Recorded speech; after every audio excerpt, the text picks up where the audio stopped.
Welcome to Charlie's Toolbox, the only podcast that teaches you how to be the main character in your life. Here, you can find all the tools and skills you need to decenter men, center yourself, and feel good about your life. Here's your host, researcher, observer, and marketer, Charlie Taylor. Hello there. Welcome to episode 5, titled The Power of No. So this week I've been thinking a lot about older Black women. The people in my family, my friends' family, just ladies that I knew from work. And they've always had this one trait, this one thing that I thought was I was always curious about. They always had this inability to say no. And I thought about, what price do you pay when you don't say no? Now, I know, if you're a Black woman, you are in a precarious situation where violence and exploitation is all around you. So oftentimes you say yes so that you can ward off that violence towards you. But I'm not talking about that. I'm talking about in situations where the choice isn't do this or violence. I'm talking about situations where you have choice, autonomy, and fairness. So when I was observing Black women, I realized that though we don't know it though we don't acknowledge it, saying yes or saying no, it has a cost to it. It costs a lot.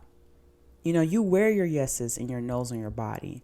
You hear it in their long sighs and their curved back, their soft but callous hands, and the ability to gather their strength at any moment. You see and you hear those yeses and those nos in those moments. And I realized that this inability to say no is a really, really huge hurdle for women. Socially, women are often taught to shy away from no. When a boy hits you, we aren't taught to say, no, don't do that, or tell them to stop. The advice that was typically given is that, shrug it off, they like you. And when those same girls grow up and become teenagers, these teenage boys, once again, violate the bodies of young girls, by touching them. And once again, their no is ignored, or they don't say anything because, earlier on you taught me that it doesn't matter anyway, so why would I say no now? Or if you grew up in a dysfunctional family, you may have become the surrogate parent. And I realized that a lot of older daughters typically become surrogate parents. And once you're forced into this role, your no's are removed. You're expected to contribute in a certain way. And as a result, you kind of ride along with things with no objections, because in your childhood, you were designated for this role, and you didn't have a choice in whether or not you're going to do it. You just knew that you had to. So when we learn about the power of no, we often do so by having it removed from us. We're either told that it's unladylike to say no, aka the boys won't like you, or we are abused by the people closest to us and feel as if we have no choice, aka do this to keep the family functioning. And as a result, we go along with things we hate. We date people we don't like. We develop no boundaries and allow people to impede on things that we really, really need to have a healthy and functional relationship. So, when I talk about incorporating the word no into your vocabulary, I'm often met with some hesitation and fear and dread. And, people fear being abandoned by the people they love the most. They fear the judgment that comes with no. They fear the conflict that comes with no. And today we're going to address some of these fears. I'm going to teach you what no is. We're going to teach you what the cost of not saying no is. And finally, we're going to go over strategies on how to say no, or the phrases that will help you get there. So first, let's talk about fears. One of the biggest reasons why people steer away from no is because they fear being abandoned, being left. And often these folks have a warped childhood where boundaries were not respected. They may have, as kids, voiced their displeasure, but were quickly, ignored or shooed off and realized that no matter how many times I voice my displeasure, it means nothing. They may have said no and had it weaponized against them. And you've been in this experience. The whole, how dare you say you don't want to do this? How dare you say you don't want? How dare you say you don't want to say yes to this when I've done X, Y, and Z? It's that like tit for tat, I'm old type of point of view that that's invalidating. Is invalidating. Or they may have a situation where someone essentially voices, if you don't allow me to disrespect your boundaries, I'll leave you. And through all of those scenarios, the message is the same. I'll leave you if you tell me what you need. So ask yourself, why would you be comfortable with that? Why would you be comfortable with someone who's comfortable with saying, I can only love you if you allow me to disrespect you? Because that's what they're saying to you. They're saying, hey, yeah, I know you may have some requirements and needs, but I'm not going to fulfill these things. And that's just what it's going to be. And even if you needed to survive, even if you needed to feel better in our relationship, I won't give it to you. Is that a person who loves you? Is that a person who cares? Is that a person who you want to have holding your well-being? It's not. So let go of the fears and see what that action is telling you. It's telling you something about this person in your life. And maybe you don't want them in your life. Or maybe you can challenge them to change their behavior so that you guys can have a healthy relationship. Next, you might fear judgment. And judgment is a big thing. You fear what people might think of you or how they may react to your no. And this is one of the thoughts that I want you to challenge yourself with when you're thinking about saying no and the fear that's coming up.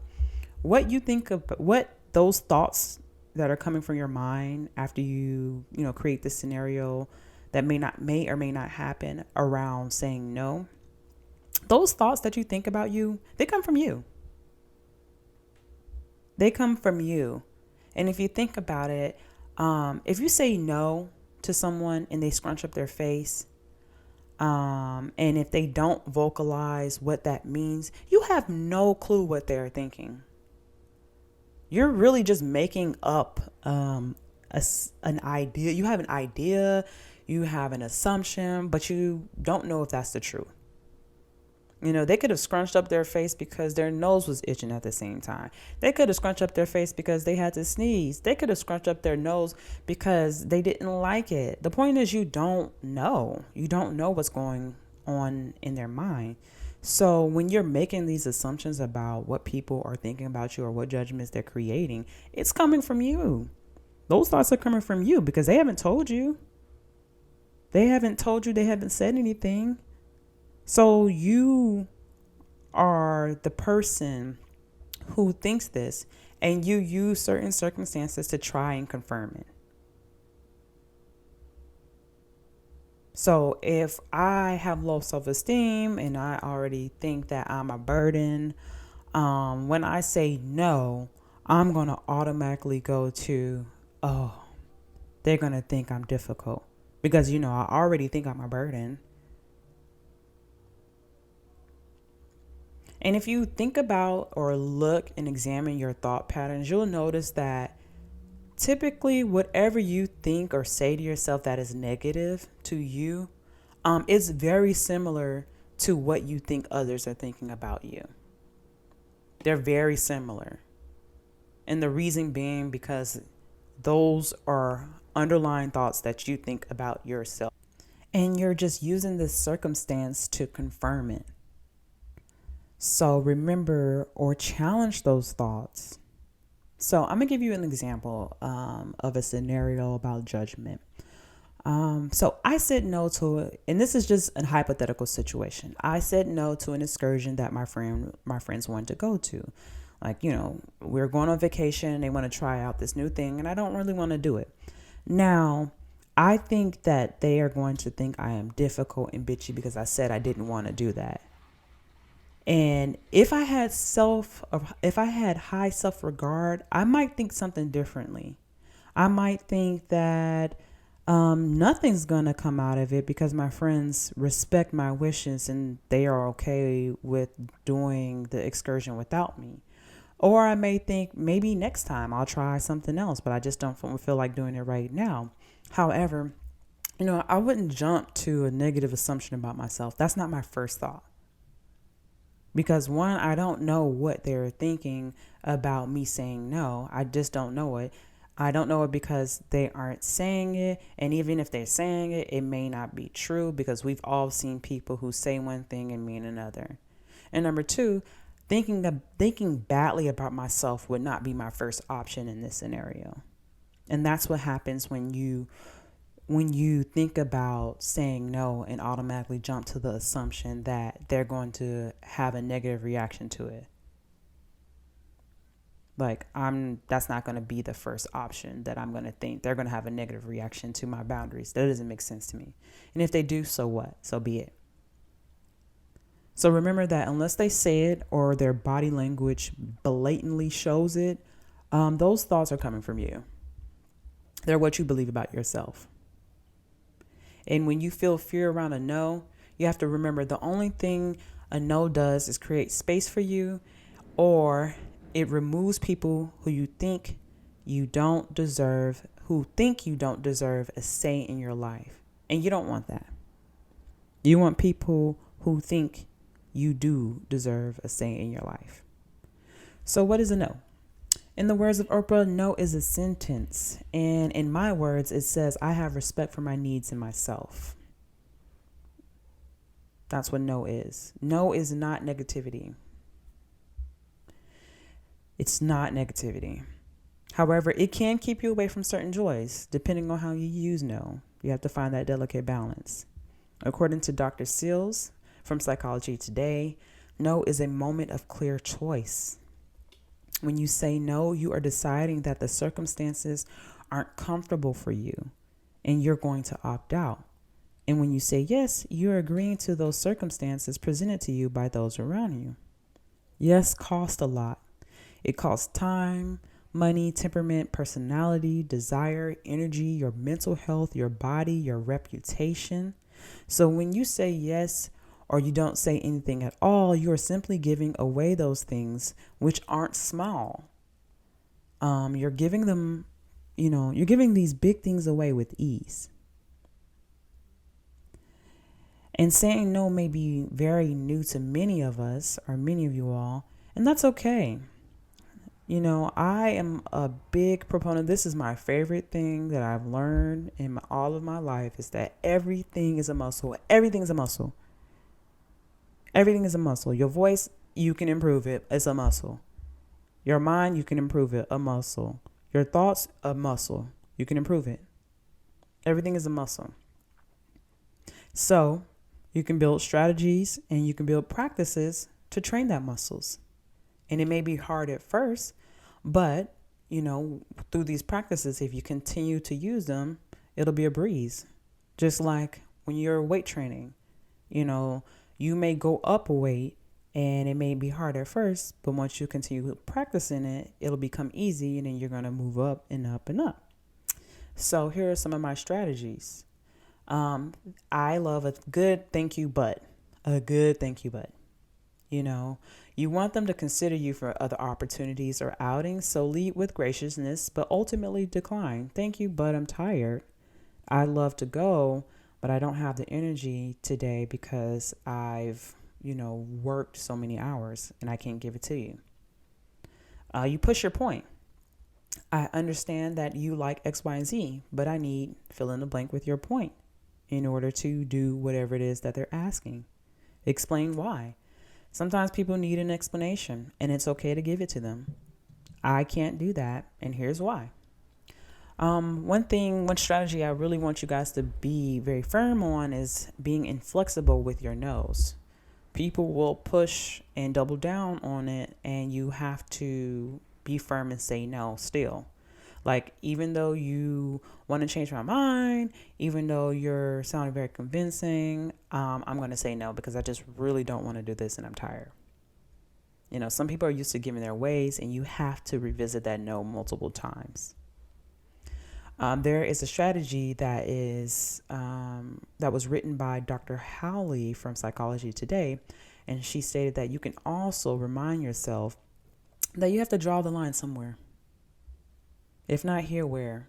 People will take as much as you allow them. So what line are you going to draw? You can also explain that it's not that you don't want to help. You'd love to help, but it's that you can't take on something new. You can't take on something new without letting someone else down. And maybe they are not cognizant of your feelings or your needs, but they may be cognizant of other people's feelings and other people's needs. You can remind them you're saying no to a request, but not the person. People take no's personally. And you can reiterate, hey, there's no offense to you. I love you. I care about you. But for this task that you're asking me to do, or this need that you need me to do, I can't give it to you. I apologize that I can't give it to you. But I still love you, and I can help you find a way or find someone to solve that problem for you. Or you could just leave it at that. I can't help you. Finally, just say no. People must get comfortable with boundaries, and you can be that teacher for them. Say no. Be the teacher. And in that vein, I want you guys to explore no throughout your week. Use it diligently and take care. Love, Charlie. Bye-bye.